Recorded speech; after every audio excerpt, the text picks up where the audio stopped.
Bapak Ibu yang saya hormati, perkenalkan saya Fernando dari Siahan, SPDMM, PLT, Kepala Sekolah SD Negeri 166492 Kecamatan Rambutan, Kota Madia Tinggi. Nah, di sini saya akan memandu refleksi program pengembangan kompetensi guru.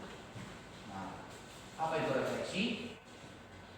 Refleksi adalah kompetensi guru untuk mendesain asesmen untuk mengukur refleksi kompetensi pendidik. Nah, pendidik itu siapa? Bapak, Ibu, dan juga saya. Nah, ada tujuan refleksi program pengembangan kompetensi guru sebagai berikut: membantu guru memahami kompetensi yang dimiliki sesuai dengan model kompetensi guru. Kemudian memberikan kompetensi rekomendasi belajar untuk meningkatkan kompetensi guru. Membantu guru merencanakan pengembangan diri berdampak pada pembelajaran yang berpusat pada peserta didik. Nah, disinilah peran kepala sekolah. Nah, membantu guru. Bagaimana membantu guru? Ya, mendukung segala kegiatan rencana guru, bagaimana mencerdaskan atau meningkatkan kemampuan peserta didik di dalam pembelajaran. Nah, tugas saya itu merefleksi para guru supaya apa? Guru itu memahami apa yang menjadi kekurangannya di dalam proses pembelajaran, apa yang menjadi kelebihannya. Nah, di mana kekurangannya itu yang mau kita perbaiki supaya apa? Peserta didik itu mampu mengerti di dalam pembelajaran. Oke, lanjut. Nah, pentingnya pengembangan kompetensi guru itu sangat penting untuk meningkatkan kompetensi guru itu. Nah, kualitas pembelajaran bergantung pada kompetensi guru. Nah, guru di situ harus memang kreatif. Kalau guru zaman sekarang ini tidak berkompetensi, nah, dia akan ketinggalan, dia tidak akan memahami apa nanti kebutuhan peserta didik. Nah, yang kedua, guru yang berkompeten menciptakan lingkungan belajar yang efektif. Nah, lingkungan belajar yang efektif ini, nah, yang pertama itu kita harus mampu dalam penguasaan kelas. Bagaimana hati ke hati sekarang, hati guru dengan hati siswa, yaitu adalah pembelajaran pedagogi. Itu yang pertama sebenarnya. Mau apapun itu program pemerintah, kurikulum, kompetensi guru, pedagogi guru itu harus ada, harus besar. Nah, kemudian fokus pada pembelajaran yang inovatif dan responsif, cepat, tangkap. Nah, di sini inovatif berarti ada karya-karya yang baru yang harus diperkenalkan oleh guru kepada siswa, ditunjukkan, dipelajari. Nah, supaya apa? Siswa itu tidak merasa bosan dalam kelas. Nah, kemudian lanjut. Nah, metodologi dan pelaksanaan program, metode daring. Nah, ini sudah kita lakukan, metode daring. Pada saat kapan? Pandemi COVID beberapa tahun yang lalu, dan juga sampai saat ini saya rasa ada. Kenapa? Saat memberikan juga kita bisa melalui WA. Nah, apabila ada siswa yang tidak hadir, kita bisa japri langsung kepada siswanya melalui handphonenya atau handphone orang tuanya. Kemudian metode daring kombinasi. Nah, daring kombinasi ini, ya, namanya kombinasi ini dengan berbagai cara. Apa? Kesepakatan siswa dengan guru atau guru dengan orang tua. Inilah dikombinasikan. Nah, kemudian partisipasi guru dan antusias. Berikut ini adalah beberapa hal yang dapat dilakukan guru dalam meningkatkan kompetensi dan antusiasnya. Refleksi diri. Nah, di sini guru harus punya kesadaran. Oh, kekuranganku ini. Nah, terus kalau ada kelebihan, oh, kelebihanku ini harus kita bagi dengan sesama guru. Nah, kemudian pelatihan. Nah, pelatihan ini sebenarnya kita boleh mendapatkannya dalam kombel. Nah, dalam kombel, terus dari orang-orang yang sudah pengalaman di sekolah kita. Contoh, ada yang sudah mengikuti program guru penggerak. Nah, seorang guru yang mengikuti program guru penggerak itu harus berbagi. Harus berbagi pengetahuan bagi yang guru yang belum mendapatkan program pelatihan guru penggerak. Kemudian penelitian tindakan kelas. Nah, PTK ini sebenarnya sudah kita kerjakan saat kita menaik pangkat. Tapi jangan hanya menaik pangkat saja melakukan penelitian tindakan kelas. Kenapa? Penelitian tindakan kelas inilah kita melihat pretest post-testnya siswa. Sebelum kita melakukan pembelajaran atau menyampaikan materi, kita harus melakukan pretest. Nah, setelah kita melakukan pembelajaran, apa hasil yang kita dapat? Itulah dia PTK melalui karya tulis ilmiah PTK. Nah, pengembangan kurikulum. Nah, kurikulum ini banyak kita ketahui, kita harus mampu mengikuti perkembangan kurikulum. Supaya apa? Kita jangan menonton dengan yang dulu atau yang sebelumnya.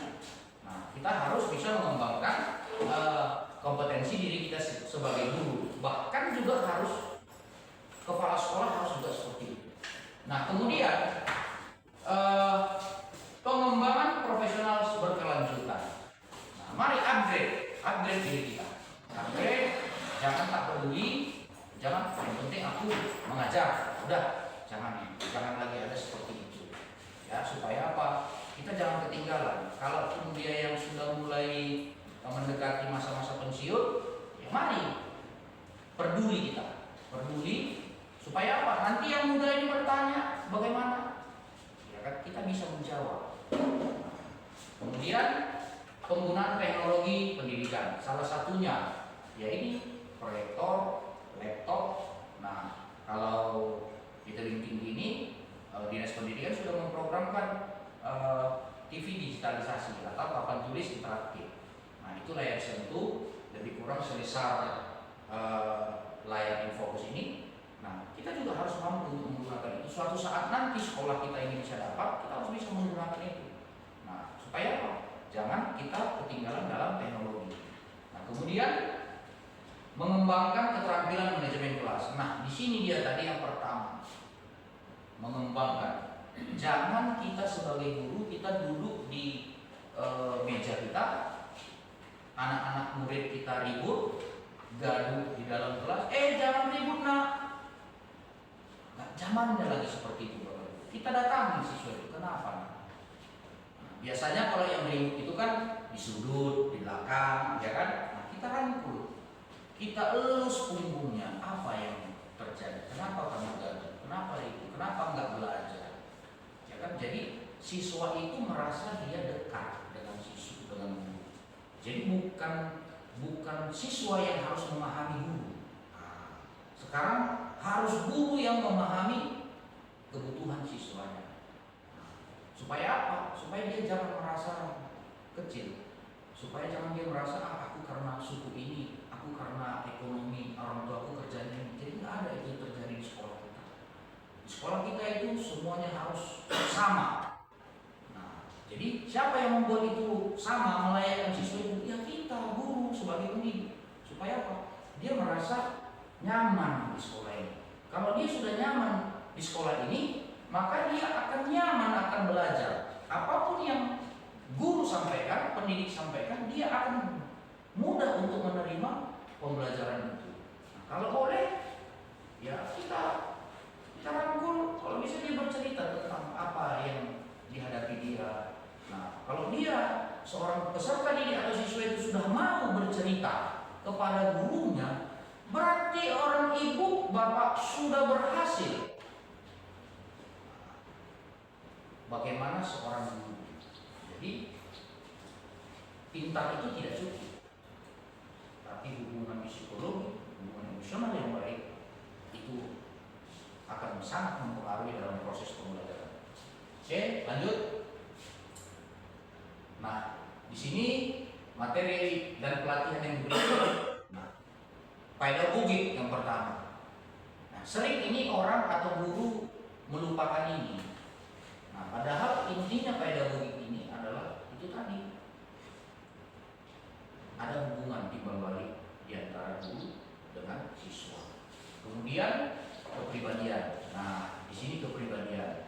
Kalau kepribadian guru itu di rumah atau di sosial menurut masyarakat kurang baik, ya kan? Tampilkanlah kepribadian seorang pendidik di sekolah itu. Jangan digabung dunia luar dengan dunia sekolah. Nah, jadi di sini kepribadian, marilah kita seorang guru, tapi ya sikap hati nurani tidak sebagai seorang pendidik. Nah, kemudian sosial. Nah, sosial ini kita di sekolah ini bersosial, hidup tidak hanya sendiri.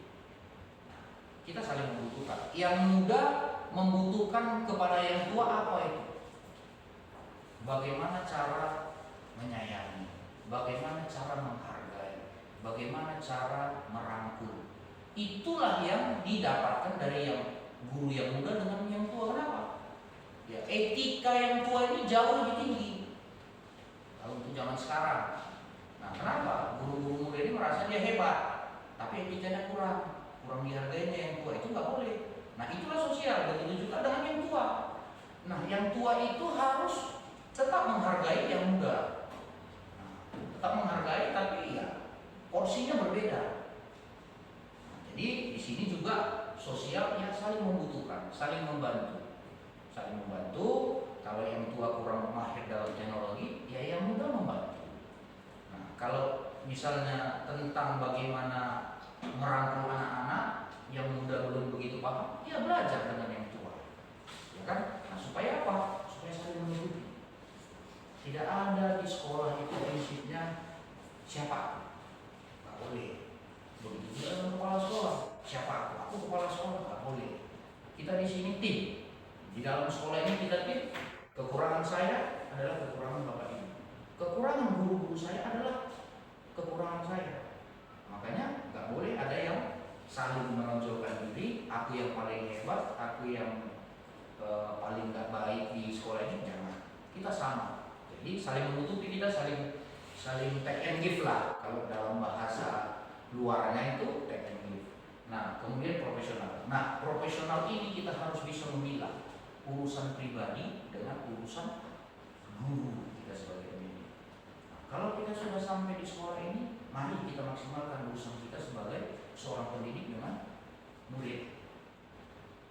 Nah, kalaupun ada nanti di luar itu, ya itu nanti itulah kebijakan kepala sekolah yang itulah dikatakannya dilema etika. Nah, dialah kepala sekolah yang ambil keputusan itu, bagaimana menindaklanjuti kebutuhan guru dalam profesionalisme, baik profesionalisme kepala sekolah maupun guru.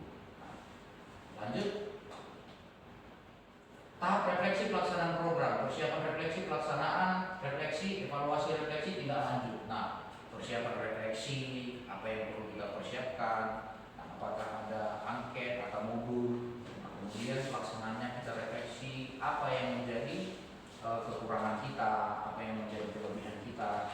Kalau kelebihan kita ini bisa kita share, kita berbagi dengan teman. Kalau kekurangan kita, mari kita bahas. Saya kurangnya seperti ini. Mari kita bahas bagaimana cara menindaklanjutinya agar lebih baik. Kemudian evaluasi. Nah, evaluasi setelah kita menerapkan refleksi itu, ya, mari kita evaluasi bersama.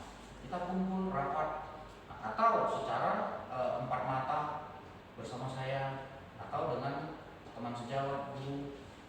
Kemudian tindak lanjutnya bagaimana kembali untuk memperbaikikan. Nah, sampai di sini ada pertanyaan? Ya, silakan Bu.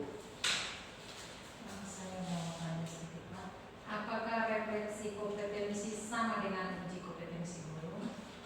Kalau uji kompetensi guru itu bersifat dia angka-angka, ya kan? Tapi kalau refleksi kita lebih fokusnya ke memikirkan bagaimana cara-cara mengatasi kekurangan-kekurangan kita dalam proses pembelajaran. Nah, saya rasa walaupun ada kalimatnya yang di situ katanya yang sama, tapi dengan pertanyaan itu adalah hasilnya yang berbeda, ya kan?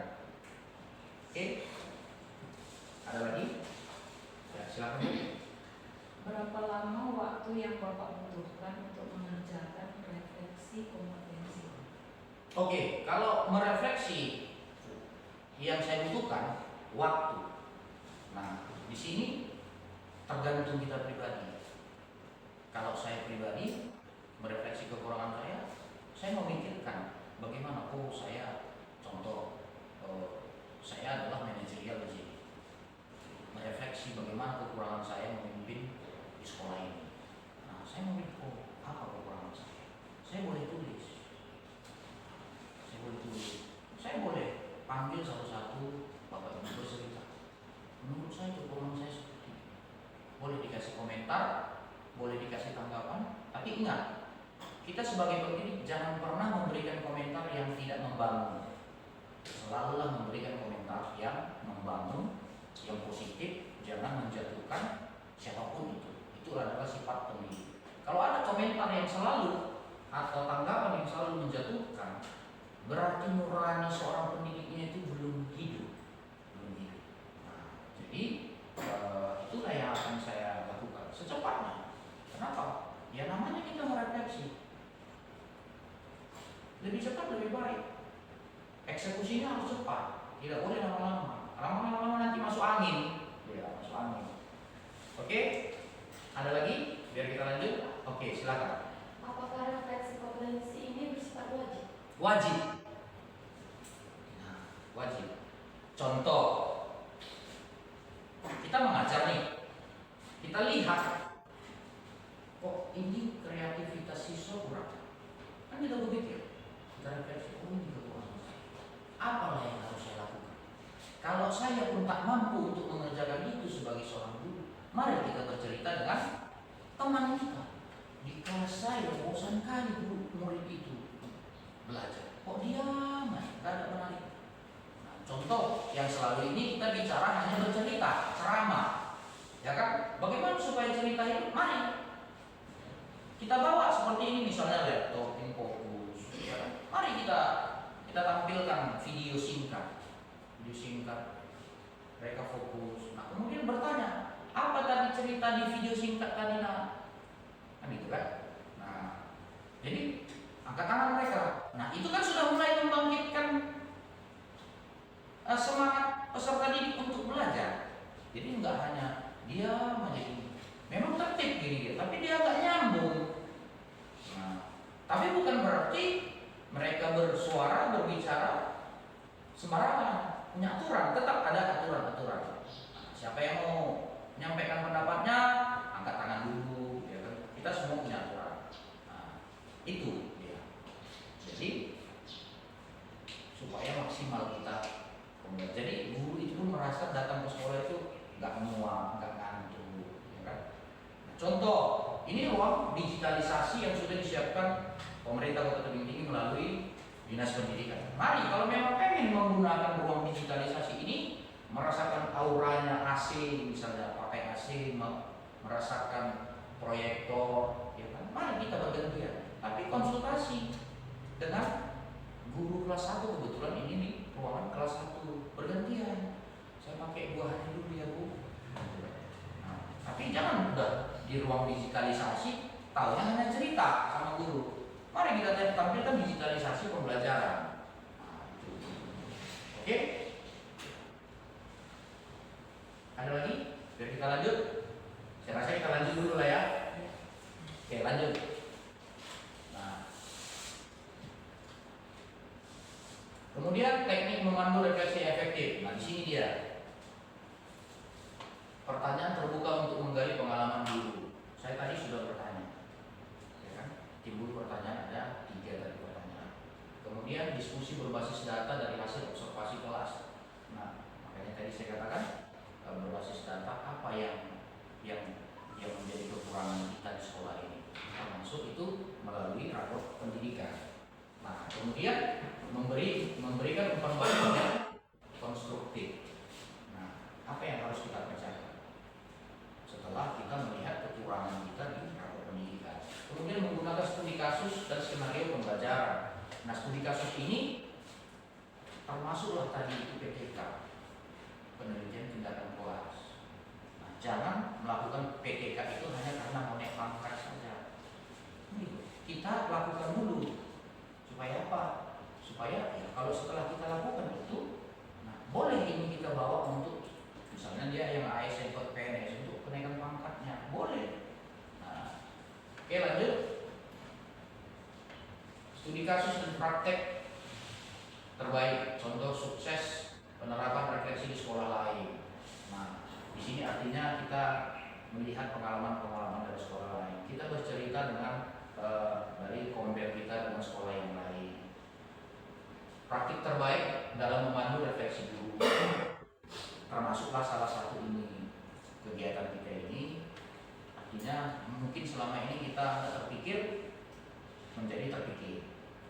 Kayak apa? Dengan kita menonton, kemudian tips mengatasi tantangan dalam pelaksanaan refleksi. Nah, tipsnya sebenarnya tantangan itu malas untuk berpikir. Itunya tantangan yang paling berat di dalam proses refleksi. Jadi jangan kita hanya menghayal yang di luar sekolah. Mari kita menghayal, merefleksi, ya kan, mereview apa yang kurang yang selama ini kita lakukan dalam proses pembelajaran. Oke, lanjut.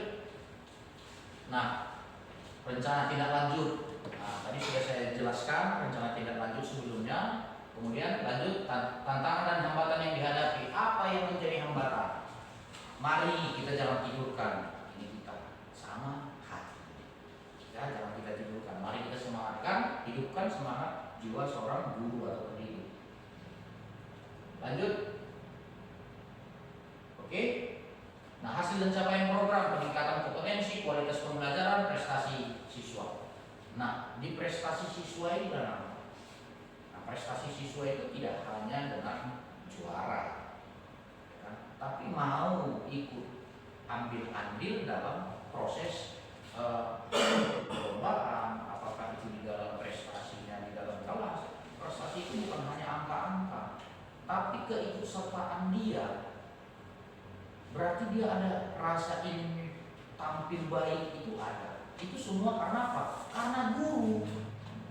Itulah keberhasilan guru itu.